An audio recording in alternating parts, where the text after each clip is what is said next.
It's time for class and you showing up late? Shame, shame, shame. You've been asking how to clean your airbrush, and I'm here to show you. This is how I clean mine. So, this is basic cleaning. After every single use, you need to do this first step, okay?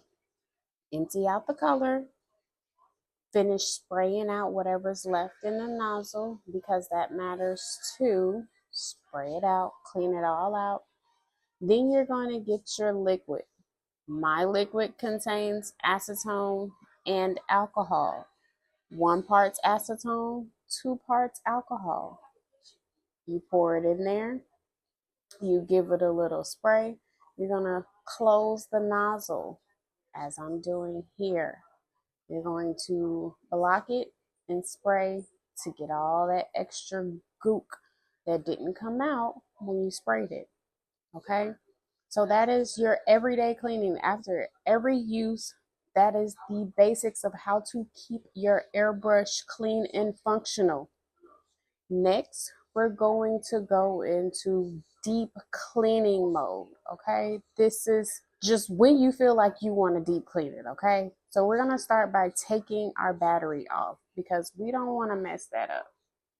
We want to take that off and it unscrews, which makes it even better. If your airbrush does stop working, so say for instance, if your nozzle gets clogged up and it won't spray anymore and you done did your cleaning, your deep cleaning, that nozzle piece is replaceable. And you don't need to go spend another $60 on a whole new airbrush. You can just replace your nozzle, okay? But hopefully, if you do your deep cleaning, you won't have to replace it. I'm not going to tell you when you should or when you shouldn't, but I'm just trying to help you so you can save a couple bucks, okay? I've had this same airbrush for 3 years. All I do for my deep cleaning is everything unscrews. This little piece that I'm unscrewing right here controls your nozzle piece. It controls how far back and how much sprays out.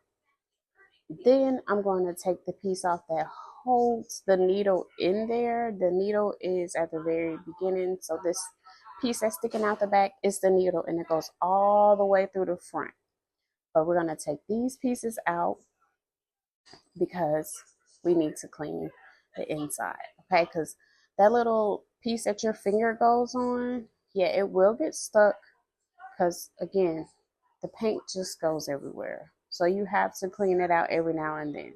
So we're going to do just that. I'm going to start by taking my needle out, which all I do is pull it from the back. And as you can see that as I'm pulling it, it was pulling that little piece that my finger sits on. But once that is out, then the piece that your finger goes on will come out. And as you can see, I have to clean inside that little hole.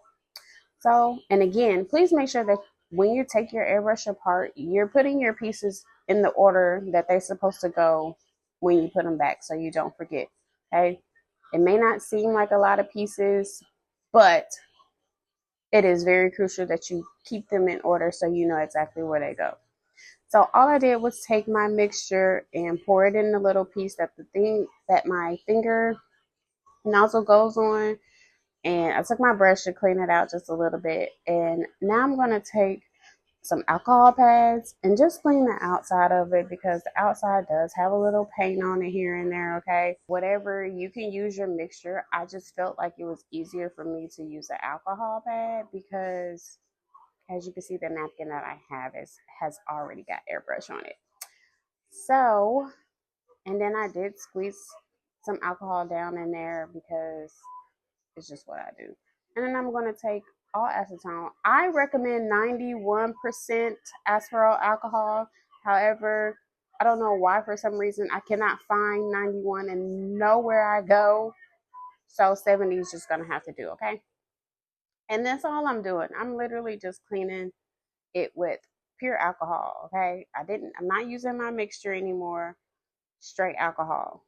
This is just, again, how I do it. And I'm hoping I can save somebody's airbrush.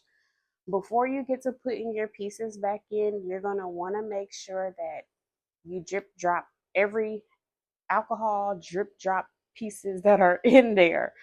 Okay, make sure that it is completely dry Even though alcohol does dry up on its own, you do want to make sure that you dry it up as much as you can. I took me a clean towel and I wiped as much as I could where I felt like it should go, all of that good stuff. Okay?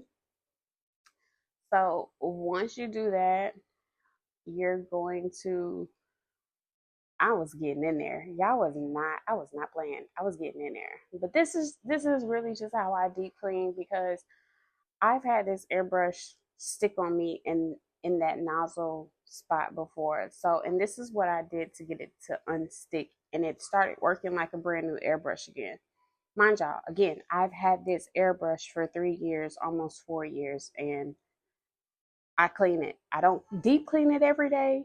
I mean, every time I use it, but I clean my where I put my color and stuff out after every single use. I don't let anything dry up in my airbrush at all, okay? Because that is going to be the reason it stops working. The hole that the airbrush sprays out of is so tiny and it will get clogged, which is probably why a lot of airbrushes go out because they get clogged easy. The hole is so tiny, and yes, gel polish is thick. So yes, it's going to clog. That's why you need to make sure that you clean it out after every single use and make sure that you deep clean at least every couple months or so. Don't be like me and wait years and wait till it starts to stick. You see how easy that is? Don't wait until you can't do that with your airbrush because then you're going to feel like that you need to buy you a new one. And you don't. You just need to deep clean it. Clean off your needle because that matters too. That is the needle that controls the your polish or alcohol inks or gel polish.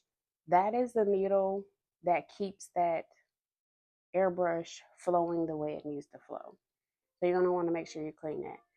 And you're going to want to make sure that you put that piece back on first and then the top piece to make sure that that airbrush needle is in its perfect spot before you get to putting the other pieces back on. Because that airbrush needle is not where it needs to be. Your top part is either not going to close or your airbrush is not going to spray out right. So as you can see, I had to move it a couple times before I got it right. Now, if it's too far up, it won't close. It won't screw all the way down. You're going to notice. So make sure that you are paying attention to details when you're doing your deep clean, okay? Now, once you got those two main pieces back together, you're going to want to make sure that you secure that needle back in place and make sure that it is tight, okay? Make sure that it is really tight. And then this is just the covering that covers that needle, and you're going to want to make sure you clean that off. It's plastic, so I just went in with alcohol. I didn't want to put my mixture in it because I didn't want the possibility of it melting, especially the screw piece. So I put that back on. Next is the end piece. Now this end piece is very important for the control of your airbrush. If you put it too tight, it won't spray. So you need to make sure that you loosen it up, have it loosen, and see how it moves back. That's what you want. You don't want it so tight that it doesn't move at all, or too loose that it's just spraying out big. But of course, once you get it back together, you can test it to see how you like it to spray out. But that little end piece is going to be your adjuster. So make sure that you test that out once you get it all cleaned up and whatnot, okay? And honestly, that's the gist of cleaning it. You have your everyday use cleaning, and you have your deep cleaning. So make sure that you use this video wisely. And if you have any more questions, feel free to ask me because I will let you know. Okay. Now, I'm not telling you that I am a professional at cleaning this, but this is just how I save my airbrush because who about to be buying 15 airbrushes? Not me. Okay. So there you go, you guys. I really hope that you enjoy this video. I hope I can help you save your airbrush and save you some coins. But if not, I do hope that you do give your airbrush another try. And in this video, I'm just going to show you that I tested. Why did I use blue the same color as this napkin? I don't know, okay? Don't ask me. Just be thankful for the video, okay? But until next time, you guys, I love y'all so much, and thank you so much for coming to class, and I'll see you next class period. Bye.